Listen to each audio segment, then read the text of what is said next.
mihnet tüküp sazların var. Nurlu vatan şok bahar yazların var. Yalınla pişer meyve yıkıp sazların var. Ondan tarkanıp ilge payandazların var.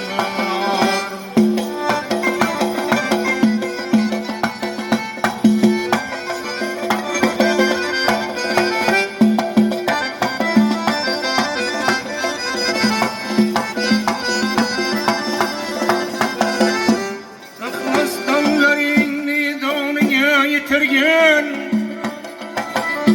çöllerini komşura özünü üster etken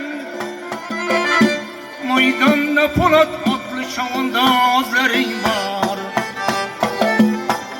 Nurlu vatan şok bahar yazların var. Bağında pişer mihnet tüküp sazların var.